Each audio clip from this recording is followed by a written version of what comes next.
Hello students, I hope you are doing good. Basically once again you have a most welcome in this another video, that is complete chapter in one shot. Class 10th का first physics का chapter है जिसका नाम है electricity.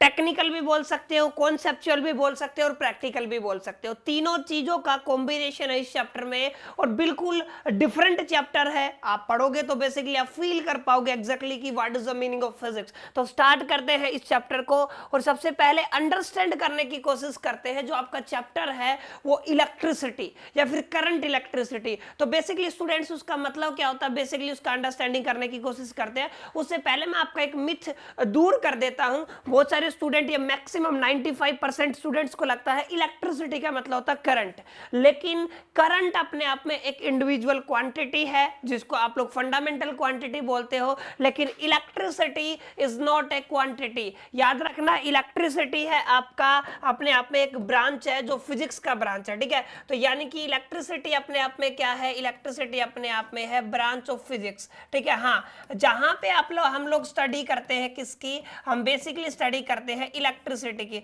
Sorry current की। आप लोग क्या कह सकते हो, बेसिकली किसकी स्टडी करते हैं हम लोग, करंट की। यानी कि आप लोग जहां पे किसकी स्टडी करते हो, करंट की या इलेक्ट्रिक करंट की, तो उसको क्या बोलते हैं हम, बेसिकली इलेक्ट्रिसिटी। यानी कि हम कह सकते हैं electricity is a branch of physics which deals with the study of electric charge in motion. यानी कि चार्ज अगर आपका किस में रहेगा, मोशन, अगर आपका चार्ज किस में रहता है, मोशन में, बेसिकली हम इसको बोलते हैं इलेक्ट्रिक करंट क्लास। क्या बोलते हैं, इलेक्ट्रिक करंट। तो जहां पे चार्ज इन मोशन आपका स्टडी किया जाता है ना, उसको बोलते हो आप लोग इलेक्ट्रिसिटी। और ये क्या होती है, अपने आप में ब्रांच होती है फिजिक्स की। अच्छा, अगर मैं चार्ज की बात करता हूं और अगर मैं चार्ज को रख देता हूं एट रेस्ट, अगर हमने चार्ज को रेस्ट पे रखा ना, तो एक अलग ब्रांच निकल के आएगी फिजिक्स की जिसको हम बोलेंगे इलेक्ट्रोस्टैटिक्स, जिसके बारे में आप लोग 12th में स्टडी करोगे, जिसका नाम क्या है आपका, electrostatic. Electro means charge, static means rest. मतलब ये वो ब्रांच है फिजिक्स की जिसमें हम चार्ज कहाँ पे स्टडी करते हैं, बेसिकली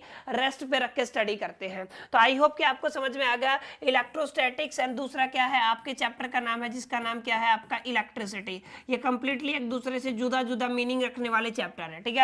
इलेक्ट्रिसिटी में चार्ज मोशन में होता है, इलेक्ट्रोस्टैटिक्स में चार्ज रेस्ट में होता है। और जितने भी आपके फिनोमिना है या फिर प्रोसेसेस है, क्लियर है, वो सब हम पढ़ेंगे। अगर चार्ज आपके रेस्ट में तो क्या पे जाएगा आपका, इलेक्ट्रोस्टैटिक में। और अगर आपका चार्ज इलेक्ट्रिसिटी है यानी कि आपका चार्ज किसमें, मोशन में, तो किसमें जाएगा आपका, बेसिकली वो इंक्लूड होगा आपका इलेक्ट्रिसिटी में। नाउ सबसे इंपॉर्टेंट बात है चार्ज। जब आप लोग करंट में घुसते हो ना, सबसे फंडामेंटल यूनिट जिसके बारे में आप लोगों को पढ़ना है बेसिकली क्लास, वो क्या है आपका, चार्ज। तो बेसिक अगर मैं मीनिंग की बात करूं तो चार्ज होता क्या है, अगर आप बुक के हिसाब से बात करोगे तो वहां पे सिर्फ एक टर्म में डिफाइन किया जाता है कि चार्ज एक इंट्रिंसिक प्रॉपर्टी है। क्लास, चार्ज क्या है, एक इंट्रिंसिक प्रॉपर्टी। लेकिन थोड़ा डेप्थ में आपको समझाने की कोशिश करता हूं। सबसे पहले समझे, charge is a primary physical quantity. अब ये क्या होता है, ध्यान से समझे। अगर मैं बात करूं प्राइमरी फिजिकल क्वांटिटी, अगर प्राइमरी की तो आप लोगों को पता है छोटे लेवल की होती है, लेकिन फिजिकल क्वांटिटी का मतलब क्या होता है, कोई भी ऐसी चीज जिसको हम मेजर कर सकते हैं, anything that can be measure, ठीक है, दैट कैन बी मेजर, जिसको आप लोग क्या कर सकते हो, मेजर कर सकते हो, उसको क्या बोलते हैं आप लोग, क्वांटिटी। क्या बोलते हैं आप लोग, क्वांटिटी, या फिर हम उसको बोल देते हैं फिजिकल क्वांटिटी। लेकिन अगर वो बहुत बड़े लेवल की नहीं है, इसलिए उसके क्या लगा दिया आगे, प्राइमरी। यानी कि प्राइमरी फिजिकल क्वांटिटी क्या होता है, एक ऐसी चीज जिसको हम मेजर कर सकते हैं लेकिन बहुत छोटे लेवल की, वो बहुत माइनर लेवल की, बहुत माइक्रोस्कोपिक लेवल की क्वांटिटी है, ठीक है। दैट्स व्हाई चार्ज आपका क्या है, एक प्राइमरी फिजिकल क्वांटिटी है। मोस्ट इंपॉर्टेंट बात, ड्यू टू विच, जिसके कारण इलेक्ट्रिक, यानी कि इलेक्ट्रिक, आई होप कि आप समझ गए होंगे, और उससे रिलेटेड इफेक्ट प्रोड्यूस होते हैं। क्लास, क्या होते हैं, इलेक्ट्रिक और उससे रिलेटेड इफेक्ट क्या होते हैं, प्रोड्यूस होते हैं। यानी कि आपका जो इलेक्ट्रिक, यानी कि आपका बेसिक लैंग्वेज में आप लोग समझ सकते हो, करंट और करंट से रिलेटेड जितने भी इफेक्ट है उन सब के लिए कौन रिस्पॉन्सिबल है, उन सब के लिए एक इफेक्ट रिस्पॉन्सिबल है, और वो क्या है आपका, चार्ज। अगर मैं रिप्रेजेंटेशन की बात करूं तो इसकी रिप्रेजेंटेशन होती है कैपिटल क्यू या फिर स्मॉल क्यू से। यानी कि चार्ज को किससे रिप्रेजेंट किया जाता है आपका, कैपिटल क्यू और स्मॉल क्यू से। अच्छा, एक पॉइंट और नोट कर ले क्लास की, अगर मैं चार्ज की बात करूं और चार्ज की बात हुई है तो हम फॉर्मूला की बात करते हैं। तो बेसिक जो फॉर्मूला होता है चार्ज का, इसका मतलब Q is equal to the current multiply by time. I का मतलब होता है करंट मल्टीप्लाई बाय टाइम। ये क्या होता है आपका चार्ज का फॉर्मूला होता है। अच्छा अभी आप लोगों ने पढ़ा नहीं होगा, लेकिन आगे जाके 11th में आप लोग पढ़ोगे, डायमेंशन इसका 80 होता है। तो आई होप कि आपको समझ में आ गया होगा। Charge is intrinsic property as well as it is a primary physical quantity due to which electric and its related effect are produce. तो आई होप कि ये चीज आपको समझ में आ गई होंगी। चार्ज आपको अच्छे से क्लियर हो गया होगा, चार्ज का रिप्रेजेंटेशन आपको क्लियर हो गया, चार्ज का फॉर्मूला आपको क्लियर हो गया। तो कुछ प्रॉपर्टीज है जो आपकी चार्ज से रिलेटेड है। क्लास किससे रिलेटेड है? चार्ज से रिलेटेड। तो हम वन बाय वन करके उनको समझने की कोशिश करते हैं। सबसे पहली प्रॉपर्टी है आपकी डेफिनेशन। डेफिनेशन अभी हम लोगों ने लिखा हुआ आया है, ठीक है, कि चार्ज इज ए, हमने बेसिक अभी डेफिनेशन किया था, charge is a primary physical quantity. अभी हम लोगों ने स्टडी किया physical quantity due to which electric and its related factor produce. आप लोग लिख सकते हो due to which electric and its related effect are produced, due to which electric and its related effect are produced। आप लोग बिल्कुल आसानी से इसको याद कर सकते हो और लिख सकते हो, related effect are produced, effects are produce. इसको क्या बोलते हैं आप लोग? बेसिकली प्रोड्यूस्ड, इसको बोलते हैं आप लोग इसकी डेफिनेशन। सेकंड प्रॉपर्टी है चार्ज के टाइप। अच्छा क्लास आपके चार्ज हैं वो बेसिकली दो पार्ट्स में होते हैं, दो टाइप के होते हैं, एक को पॉजिटिव चार्ज बोलते हैं और एक को क्या बोलते हैं आप लोग? Negative charge. आई होप कि आप लोगों को पता होगा। दूसरा जो आपके लाइक चार्ज है, लाइक चार्ज का मतलब क्या है क्लास? आपका पॉजिटिव के साथ पॉजिटिव या फिर नेगेटिव के साथ नेगेटिव, हमेशा ये शो करेंगे आपका रिपल्सन। क्या शो करेंगे? आपका रिपल्सन। क्लियर। और जो आपके अपोजिट चार्ज है क्लास, कैसे हैं आपके अपोजिट चार्ज, वो क्या शो करेंगे? अनलाइक चार्ज जिसको बोलते हो, वो क्या शो करते हैं? आपका अट्रैक्शन। और रिपेल कौन करता है? आपके लाइक चार्जेस, यानी कि पॉजिटिव पॉजिटिव को रिपेल करता है, नेगेटिव नेगेटिव को क्या करता है? रिपेल करता है। ये आपका था थर्ड पॉइंट। सेकंड पॉइंट आपको क्लियर हो गया होगा कि दो टाइप के चार्जेस है, पॉजिटिव एंड नेगेटिव। अच्छा जब आप एलिमेंट्री चार्ज पार्टिकल की बात करते हो, आप लोगों ने 9th में पढ़ा होगा elementary charge particle. Elementary charge बोल दो, यानी कि आपका प्रोटॉन के ऊपर चार्ज और इलेक्ट्रॉन के ऊपर चार्ज। तो मैं इसको बेसिकली क्यू से लिखता हूं, plus and minus 1.6 into 10⁻⁻19 coulomb. ये किसके ऊपर चार्ज होता है? आपका इलेक्ट्रॉन के ऊपर नेगेटिव होता है और प्रोटॉन के ऊपर कैसा होता है? Positive charge. यानी कि अगर इलेक्ट्रॉन की मैं बात करूं क्लास, तो इलेक्ट्रॉन के ऊपर होता है -1.6 इंटू 10⁻⁻19 कूलम, ये इसकी यूनिट होती है। और अगर मैं प्रोटॉन की बात करूं तो उसके ऊपर कितना होता है? +1.6 इंटू 10⁻⁻19 कूलम। आई होप कि आपको समझ में आ गया होगा आपका ये वाला पॉइंट। ना हो अगर मैं चार्ज की ऐसा यूनिट की बात करूं तो ये होती है आपकी कूलम, COULOMB कूलम, याद रखना। और अगर मैं सीजीएस यूनिट की बात करूं तो दो सीजीएस यूनिट हम लोग पढ़ते हैं क्लास। यस, दो सीजीएस यूनिट है आपकी, स्टेट कूलम एंड सेकंड है ESU। आप लोग इसका डेफिनेशन, इसका फुल फॉर्म लिखना चाहे तो लिख सकते हैं। इसका फुल फॉर्म होता है आपका इलेक्ट्रोस्टैटिक यूनिट। यस क्लास, क्या होता है आपका? Electrostatic unit. तो आई होप कि आपको समझ में आ गया होगा इसका क्या यूनिट, इसका क्या बेसिकली मीनिंग होता है? Electrostatic unit. और stat coulomb and electrostatic unit दोनों ही क्लास क्या है? आपकी सीजीएस यूनिट है। एसआई में आपका एक आता है कूलम, और जिसको हम किससे रिप्रेजेंट करते हैं क्लास? कैपिटल C से। तो ये इसका क्या है? बेसिक यूनिट है। आई होप कि यहां तक आपको समझ में आ गया होगा। अगर आगे बात करूं मैं, charge is conserved. Charge is conserved का मतलब क्या है? आइसोलेटेड सिस्टम के लिए क्लास टोटल चार्ज आपका 0 रहता है। यानी कि कोई भी आप लोग क्या लेते हो? आइसोलेटेड सिस्टम लेते हो, और उस आइसोलेटेड सिस्टम के लिए टोटल चार्ज कितना रहता है क्लास? बेसिकली 0। या फिर आप लोग बोल सकते हो कंजर्व्ड का मतलब क्या है? Charge neither be create and nor be destroy. या फिर आप लोग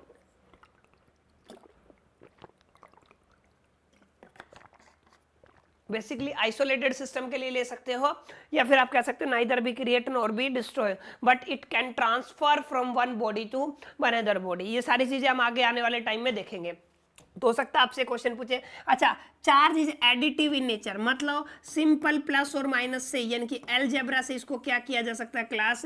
ऐड किया जा सकता है। सिंपल अलजेब्रा से हम क्या कर सकते हैं? इसको ऐड कर सकते हैं। यानी कि चार्ज कैसा है आपका? चार्ज है आपका additive in nature. I hope कि आपको समझ में आ गया होगा charge is additive in nature. यानी कि अगर मैं बोलूं प्लस का 2 कूलम चार्ज है और माइनस का 3 कूलम चार्ज है, तो सिंपल अलजेब्रा से -1 कूलम चार्ज आपका आ जाएगा यहाँ पे। आई होप कि आपके समझ में आ गया होगा। अब वेरी इंपॉर्टेंट प्रॉपर्टी जिसके ऊपर आपका न्यूमेरिकल भी आता है, जिसको आप लोग क्या बोलते हो क्लास? Charge is quantize. तो इसको साफ कर देता हूं और मैं आपको समझाता हूं चार्ज इज क्वांटाइज, यानी कि मतलब क्या है, चार्ज के लिए एक फॉर्मूला दिया जाता है positive negative n e. N का मतलब होता है कोई भी इंटीजर नंबर ऑफ इलेक्ट्रॉन्स में बोल सकता हूं, ठीक है। आप लोग क्या कह सकते हो, नंबर ऑफ चार्ज पार्टिकल, कोई भी हो सकता है आपका number of charge particles, okay. And Q क्या होता है, आपका चार्ज होता है, ठीक है, समझ में आ गया। और आपका जो ई है वो होता है एलिमेंट्री चार्ज 1.6 इंटू 10⁻⁻19 कूलम। तो ये बेसिकली तीन चीज़ों का इन्वॉल्वमेंट होता है, इसको क्या बोलते हैं आप लोग, क्वांटाइजेशन ऑफ चार्ज। तो ये कुछ बेसिक प्रॉपर्टीज हैं जो किससे रिलेटेड है, क्लास आपकी चार्ज से रिलेटेड है। कि चार्ज की डेफिनेशन आपको पता होना चाहिए, दो टाइप के चार्ज होते हैं, पॉजिटिव एंड नेगेटिव। अच्छा, अगर वो लाइक होंगे तो वो रिपेल करेंगे, अगर अनलाइक होंगे तो क्या करेंगे, वो अट्रैक्ट करेंगे। इलेक्ट्रॉन के ऊपर -1.6 इंटू 10⁻⁻19 और प्रोटॉन के ऊपर 1.6 इंटू 10⁻⁻19 कूलम होता है। और इसकी यूनिट क्या होती है, एसआई कूलम होती है, सीजीएस होती है state coulomb and electrostatic unit. अच्छा, चार्ज कंजर्व्ड रहता है, टोटल आइसोलेटेड सिस्टम के लिए 0 रहता है। Additive in nature and quantization, Q is equal to the positive negative n e. ये कुछ बेसिक प्रॉपर्टीज थी। अच्छा, अब इसी क्वांटाइजेशन के ऊपर एक न्यूमेरिकल करते हैं और इसको सोल्व करने की कोशिश करते हैं। Calculate the number of electron, आपको क्या कैलकुलेट करने हैं, आपको नंबर ऑफ इलेक्ट्रॉन्स कैलकुलेट करने हैं कॉन्स्टिट्यूटिंग 1 कूलम। कितने के लगे, अच्छा इलेक्ट्रॉन के ऊपर आपको पता है, इलेक्ट्रॉन है तो एलिमेंट्री चार्ज कितना हो जाएगा, 1.6 इंटू 10⁻⁻19 कूलम। और आपका चार्ज की बात करें तो कितना है, 1। कितना चार्ज है आपका, 1। यानी कि अगर आप लोग ध्यान से देखना चाहो तो चार्ज की वैल्यू कितनी है, 1, ठीक है। तो according to quantization of charge आप लोगों ने पढ़ा था, according to quantization of charge, आप लोग लिख सकते हो क्वांटाइजेशन ऑफ चार्ज। हम क्या लिखेंगे क्वांटाइजेशन ऑफ चार्ज के रिगार्डिंग, कि जो आपका Q है वो क्या होता है, आपका NE होता है। अभी मैग्नीट्यूड की बात करते हैं, सिर्फ आपको N की वैल्यू निकालनी है, तो N कितना हो जाएगा आपका, Q/E हो जाएगा क्लास। और Q/E का मतलब क्या है, आपका Q की वैल्यू कितनी है, 1/1.6 इंटू 10⁻⁻19 कूलम। क्लियर है, ये माइनस ऊपर जाएगा तो क्या हो जाएगा आपका प्लस, यानी कि क्या बन गया आपका 10⁻19 अपॉन में कितना हो गया आपका, बेसिकली कितना हो जाएगा, अपॉन में कितना हो जाएगा 1.6। आई होप कि आपको ये समझ में आ गया होगा। ये करीब करीब आएगा 6.25 इंटू 10⁻18, बेसिकली कितना आएगा 10⁻18। और ये क्योंकि नंबर है तो इसके आगे कोई यूनिट नहीं लगेगा। आई होप कि आपको समझ में आया होगा, बिल्कुल आसान चीज है। क्लियर, तो बिल्कुल सिंपल तरीके से क्लास आप लोग क्या कर सकते हो, इसको बिल्कुल सिंपल तरीके से रिप्रेजेंट कर सकते हो। अच्छा, चार्ज है आपके, हमने दो तरीके के चार्ज पढ़े हैं, एक आपका प्लस चार्ज होता है और क्लास दूसरा क्या होता है आपका माइनस चार्ज, यानी कि दो टाइप के चार्ज होते हैं। क्लियर है, आपका एक क्या होता है आपका प्लस चार्ज, क्लियर है, और दूसरा क्या होता है आपका माइनस चार्ज। क्लियर है, तो इस चार्ज के चारों तरफ कुछ ऐसी जगह होती है हम जिसमें इसके इन्फ्लुएंस को एक्सपीरियंस कर सकते हैं, यानी कि इसके प्रभाव को महसूस कर सकते हैं। ठीक है, इसलिए मैंने उसको क्या बोला, ये ऐसा एक फील्ड है जिस किसका, इलेक्ट्रिक मतलब चार्ज का एक ऐसा फील्ड है हम जिसमें हम इसके इन्फ्लुएंस को, किसको, इसके इन्फ्लुएंस को, प्रभाव को, इसके फोर्स को क्या कर सकते हैं, महसूस कर सकते हैं। उसको क्या बोलते हो क्लास, बेसिकली उसको बोलते हैं आप लोग इलेक्ट्रिक फील्ड। तो क्या डेफिनेशन होता है आपका electric field, the space around a charge, ध्यान से रखना कि the space around a charge in which its influence, यानी कि जिसके बीच, जिसमें हम इसके इन्फ्लुएंस को क्या कर सकते हैं, फेल्ट कर सकते हैं, उसको क्या बोलते हैं आप लोग इलेक्ट्रिक फील्ड। जैसे अपना पॉजिटिव का अपना एक इलेक्ट्रिक फील्ड होता है, क्लियर है, और आपका नेगेटिव का अपना एक इलेक्ट्रिक फील्ड होता है क्लास, यानी कि आपका पॉजिटिव का अपना एक इलेक्ट्रिक फील्ड होता है और नेगेटिव का अपना इलेक्ट्रिक फील्ड होता है। अब आगे जाके पढ़ेंगे, पॉजिटिव का हमेशा आउटवर्ड इलेक्ट्रिक फील्ड होता है क्लास, कैसा होता है, आउटवर्ड, यानी कि जब भी पॉजिटिव चार्ज आप लोग लोगे तो उसका इलेक्ट्रिक फील्ड कैसा बनेगा, आउटवर्ड, और इसका कैसा बनेगा क्लास आपका बेसिकली इनवर्ड बनेगा। क्लियर है, तो कैसा बनेगा आपका इनवर्ड इलेक्ट्रिक फील्ड बनेगा। क्लियर, आई होप कि क्लास ये आपको समझ में आ गया होगा कि किस तरीके से आपका इलेक्ट्रिक फील्ड होता है। ठीक है, अच्छा, इलेक्ट्रिक फील्ड को रिप्रेजेंट करने के लिए हम कुछ इमेजिनरी एंड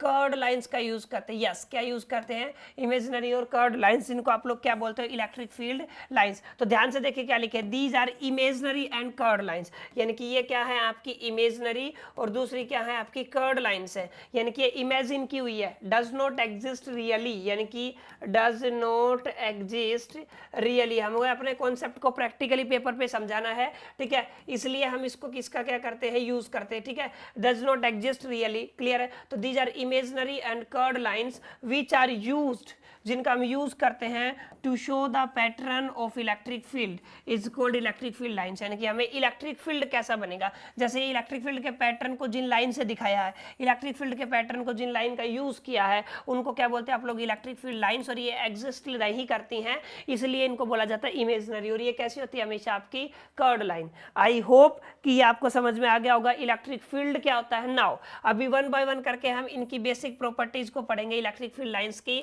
तो पहला जो पॉइंट होता है क्लास वो क्या होता है आपका डेफिनेशन, यानी कि आप लोग लिखोगे दीज आर इमेजिनरी और curved lines which are used to show the pattern of electric field. I hope कि आपको समझ में आ गया होगा, क्लियर है। सेकंड पॉइंट है आपका जो इलेक्ट्रिक फील्ड लाइंस है आपकी, ठीक है, वो पॉजिटिव के लिए कैसी होती है आप लोग दिखा सकते हो। जो आपका पॉजिटिव चार्ज है उसके लिए इलेक्ट्रिक फील्ड लाइंस कैसी होंगी, हमेशा आउटवर्ड रहेंगी, क्लियर, हमेशा कैसी रहेंगी, आउटवर्ड। और जो आपका नेगेटिव इलेक्ट्रिक फील्ड है, यानी कि आपका नेगेटिव इलेक्ट्रिक फील्ड क्लास, उसके लिए कैसी रहेंगी, हमेशा आपकी इनवर्ड रहेंगी, क्लियर है। यानी कि ये स्टार्ट होती हैं आपकी electric field line from positive charge and and होती है आपकी ये कहाँ पे, नेगेटिव चार्ज में। आप लोग ये लिख सकते हो पॉजिटिव चार्ज से स्टार्ट होती है और कहाँ पे जाती है, नेगेटिव चार्ज में क्या हो जाती है, एंड हो जाती है, ठीक है। यानी कि इनकी इलेक्ट्रिक फील्ड की जो डायरेक्शन बनती है, इलेक्ट्रिक फील्ड की जो direction is from positive charge to negative charge. Yes class, कहां से कहां तक है इसकी, पॉजिटिव टू नेगेटिव इसकी डायरेक्शन है, यानी कि पॉजिटिव फील्ड से और कैसी है आपकी, नेगेटिव चार्ज तक है, एक इसकी डायरेक्शन है इलेक्ट्रिक फील्ड की। अगर मैं बात करूं आपका इलेक्ट्रिक फील्ड के बारे में आगे, तो दे does not form close loop, they does not form close loop, काफी इंपॉर्टेंट पॉइंट है, ध्यान से समझे। Does not form close loop, यानी कि ये क्या नहीं बनाते हैं आपके, बेसिकली क्लोज लूप नहीं बनाते हैं, यानी कि प्लस चार्ज से स्टार्ट हुई और कहाँ पे खत्म होगी आपकी, नेगेटिव में, ऐसा घूम के वापस नहीं आती है। अगर घूम के वापस आती, जैसे in the case of magnetic field, उसको क्या बोलते हो आप लोग, क्लोज लूप बोलते हो। तो ये क्या क्या नहीं बनाती है आपकी, ये does not form close loop. अच्छा, एक इंपॉर्टेंट बात है, ठीक है, टेंजेंट एट ए पॉइंट, यानी कि आप लोग क्या कह सकते हो, टेंजेंट एट ए पॉइंट, ठीक है, ऑन इलेक्ट्रिक फील्ड, आप लोग बोल सकते हो on electric field lines, electric field lines will gives, यानी कि आप लोग क्या कह सकते हो, क्या देगा वो, will gives the direction of electric field at that point, of electric field at that point, यानी कि वहां पे क्या देगा, उस पॉइंट की क्या देगा वो, डायरेक्शन देगा, क्लियर। यानी कि ये आपका इलेक्ट्रिक फील्ड लाइन से यहाँ पे इस पॉइंट पे पता करना है, तो मैं क्या ड्रॉ कर दूं इसके ऊपर, टेंजेंट। तो टेंजेंट क्या देगा आपकी, इलेक्ट्रिक फील्ड लाइंस देगा। अच्छा, एक इंपॉर्टेंट बात और बता देता हूँ आपको, वो क्या है कि यहीं पे अगर आप लोग ध्यान से देखोगे तो यहीं पे आपका एक क्वेश्चन बनता है क्लास आपका, no two electric field lines, no two electric field lines, यानी कि कोई भी दो electric field lines will intersect each other, यानी कि क्या नहीं करती है वो, इंटरसेक्ट नहीं करती है ईच अदर, एक दूसरे को। तो इसका रीजन बताना आपको क्लास, हाँ जी क्लास, क्या बताना है, रीजन। अगर आपको आता है तो ठीक है, नहीं तो समझे। अब मैंने कंसीडर किया कि दो इलेक्ट्रिक फील्ड लाइन है जिन्होंने एक पॉइंट पे इंटरसेक्ट कर लिया, मान लो पॉइंट क्या है आपका ए, तो जो ये वाली लाइन 1 है और ये वाली लाइन 2 है, लाइन 1 के लिए जो टेंजेंट है वो ये बनेगा, लाइन 2 के लिए टेंजेंट क्या बनेगा, 2 बनेगा, यानी कि एक ही पॉइंट पे दो टेंजेंट मींस दो डायरेक्शंस, और एक पोजीशन की दो डायरेक्शन होना इम्पॉसिबल है। That's why no two electric field lines intersect each other, मतलब कोई भी दो इलेक्ट्रिक फील्ड लाइंस आपकी इंटरसेक्ट नहीं करती हैं, ठीक है। तो क्लास आप इसको बेसिकली लिख सकते हो, ठीक है, अच्छे से स्क्रीनशॉट ले सकते हो।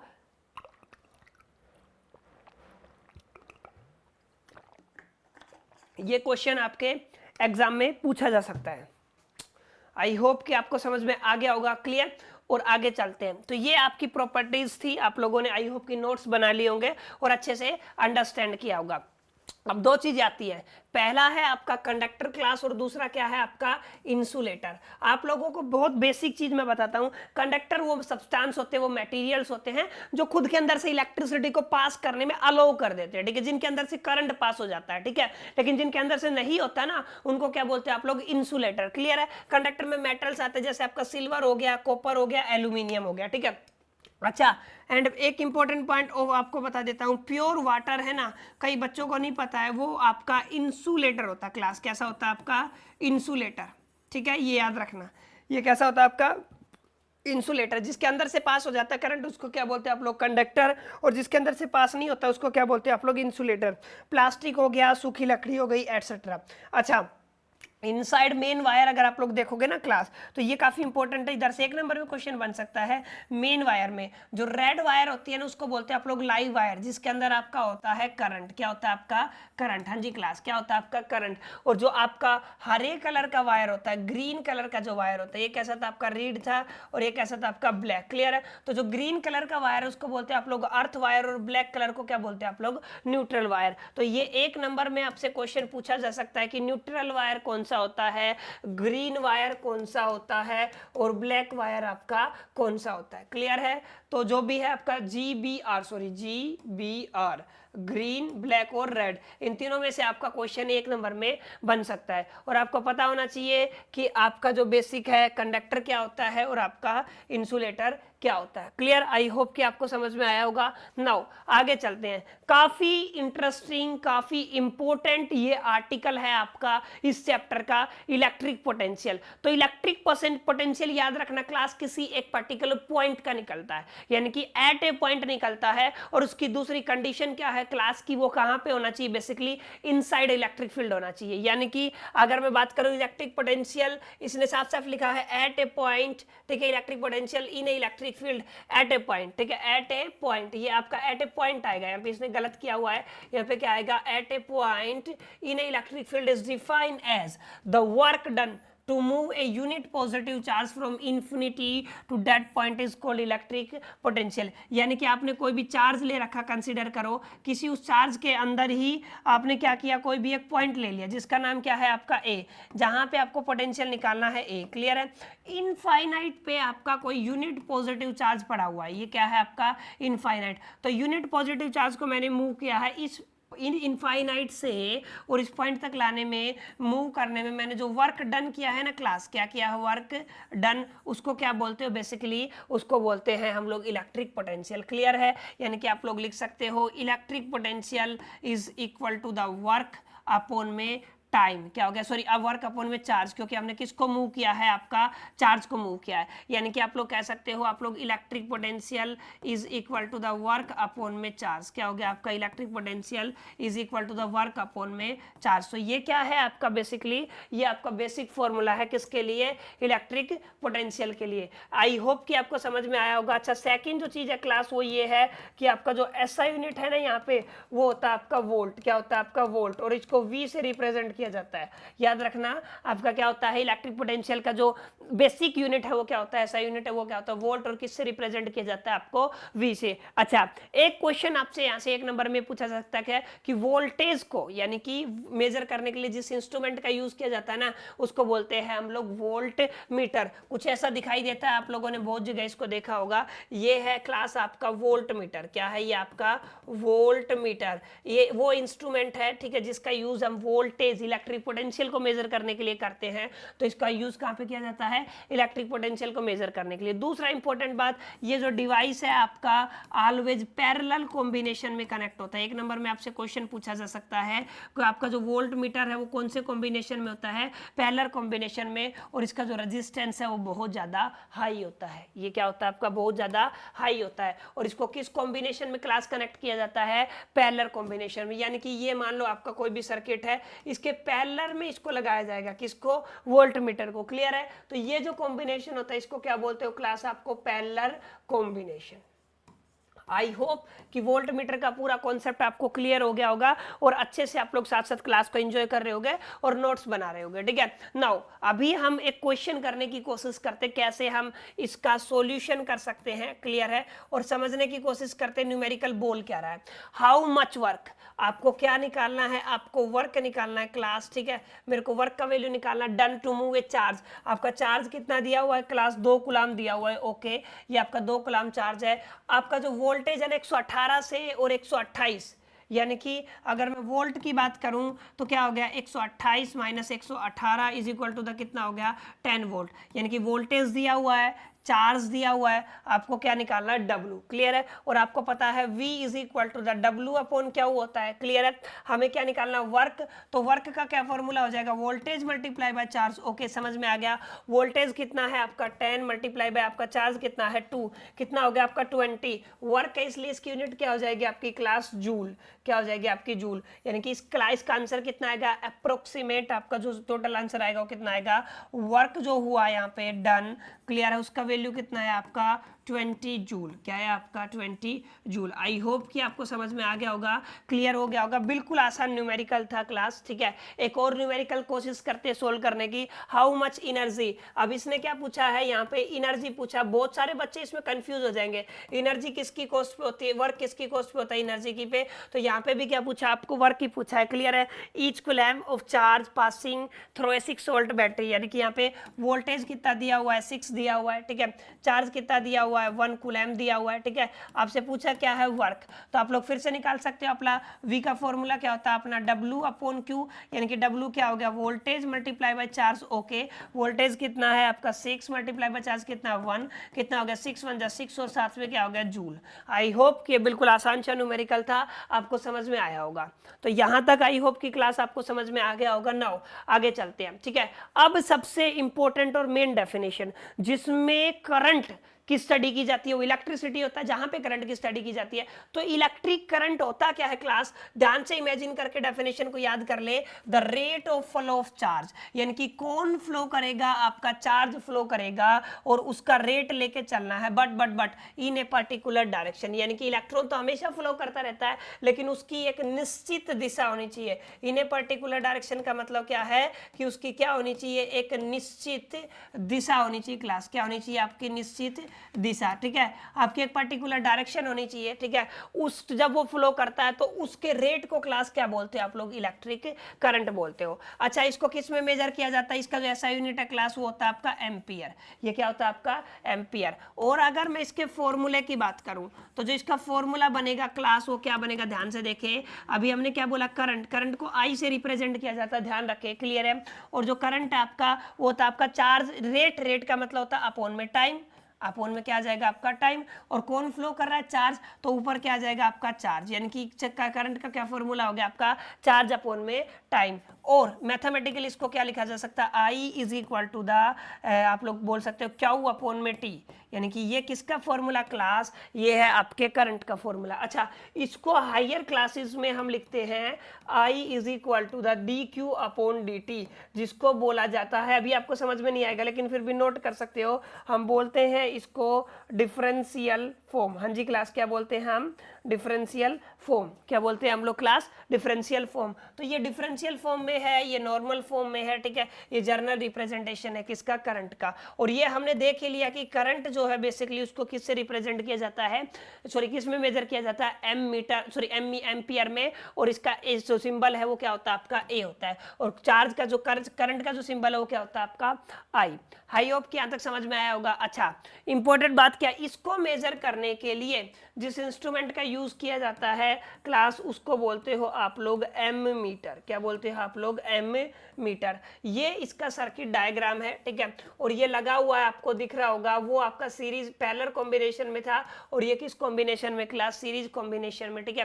तो ऑलवेज इसको किस कॉम्बिनेशन में लगाया जाता है, सीरीज कॉम्बिनेशन में। और इसका जो रेजिस्टेंस है वो बहुत लो होता है, वोल्टेज का क्या था, बहुत हाई था, पैरेलल कॉम्बिनेशन में था।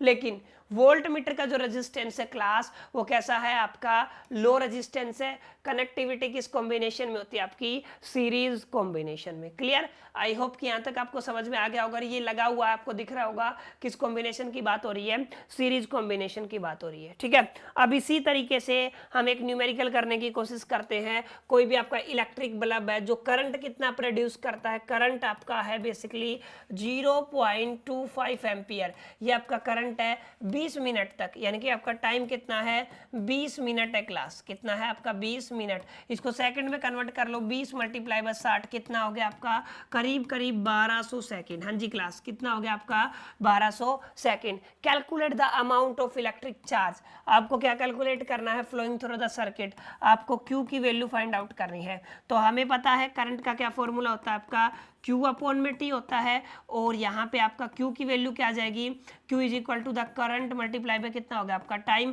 करंट की वैल्यू कितनी है आपकी 0.25 और मल्टीप्लाई बाय टाइम कितना है आपका 1200। हाँ जी क्लास, इसको कैसे करेंगे आप लोग 25/100 लिख सकते हो, मल्टीप्लाई बाय इसको क्या लिखा जा सकता है 1200, 00 से 00 कैंसिल। अब आपको क्या करना है 25 की मल्टीप्लाई कितने से कर देनी है 12, 5 2 जा 10, 1 2 2 जा 4 और 1 5 5 और ये कितना होगा 2, ठीक है 0 5 5 10 1 कितना होगा 300, यानी कि अप्रोक्सीमेट कितना हो गया आपका 300 चार्ज है, इसलिए क्या हो जाएगी इसकी यूनिट क्या हो जाएगी कूलम, यानी कि इसका आंसर क्या आएगा आपका basically class 4300 coulomb.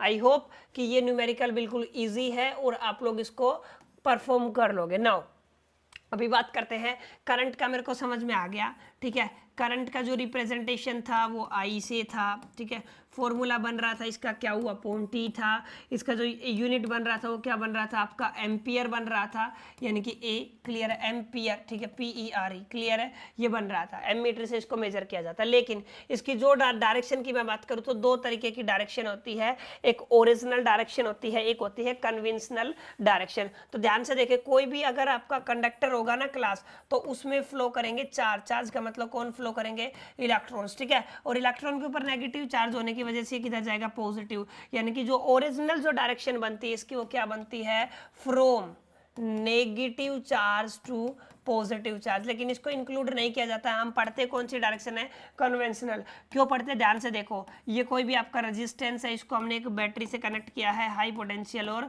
Low potential, तो करंट हम दिखाते हैं from positive terminal to negative terminal. Reason क्या है, ये हाई पोटेंशियल है और ये क्या है आपका लो पोटेंशियल, यानी कि ये करीब करीब 0 वोल्ट को रिप्रेजेंट करता है और ये कितने को करता है करीब करीब 5 वोल्ट को। तो करंट कहाँ से कहाँ तक जाएगा, हाई कंसंट्रेशन से लो कंसंट्रेशन की तरफ जाएगा, और हम क्या करेंगे बेसिकली इसको मेजर कर लेंगे। आई होप कि यहाँ तक समझ में आया होगा। तो क्लास आप लोग बेसिकली इसका स्क्रीनशॉट ले सकते हो और साथ साथ नोट्स बना सकते हो।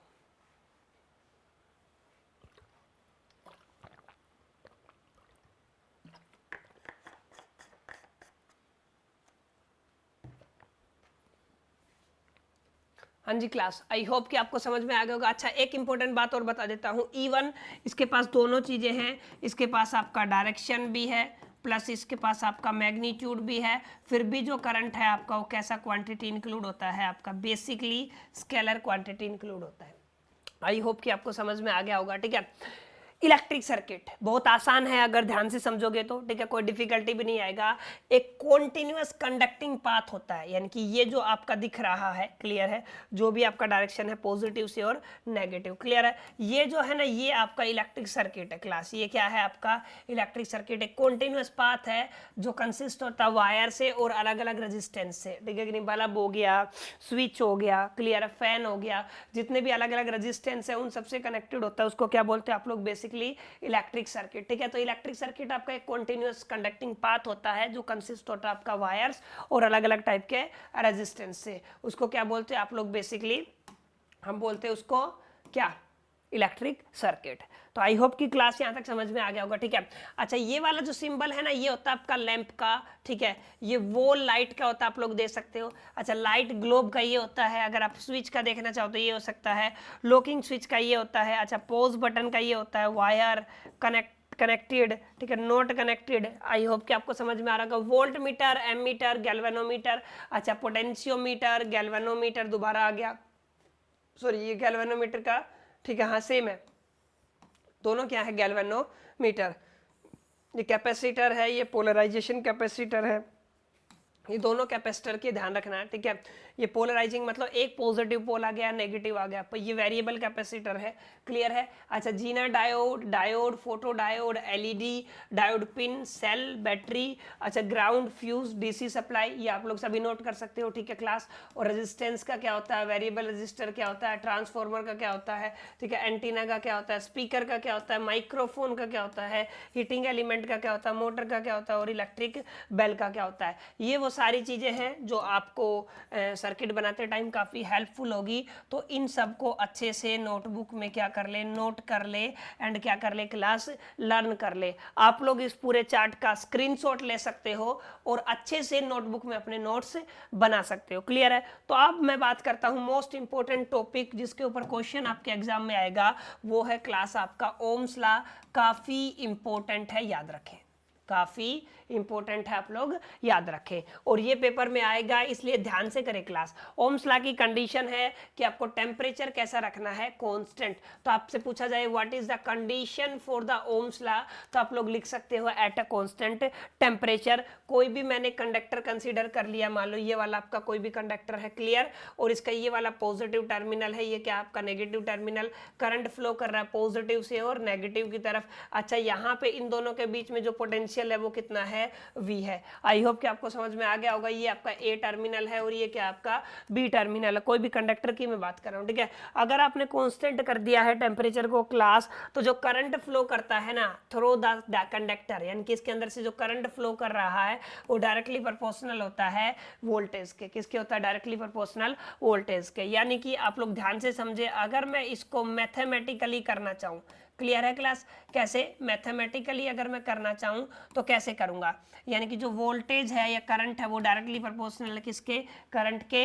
अच्छा, इसको हटा देते हैं वोल्टेज की, इसकी जगह आई आ जाए, आई है और इसकी जगह इक्वल टू का साइन और आर मैंने लगा दिया है यहाँ पे आपका एक कांस्टेंट ऑफ प्रोपोर्शनैलिटी। यस, क्या लगा दिया, constant of proportionality known as, इसको क्या बोलते हैं आप लोग, रेजिस्टेंस। आगे जाके पढ़ेंगे कि इसका असल में मीनिंग क्या होता है, अभी यहाँ पे एज ए कांस्टेंट ही आया है रेजिस्टेंस। क्लियर है? तो ये है आपका Ohm's law, V equals to IR, क्योंकि रेजिस्टेंस निकल के आया है इसलिए क्लास आपको याद रखना है इसका ऐसा यूनिट ओम्स ने दिया है, इसलिए इसका जो ऐसा यूनिट है वो क्या है आपका ओम, और ओम का जो सिंबल है वो ये होता है, ठीक है।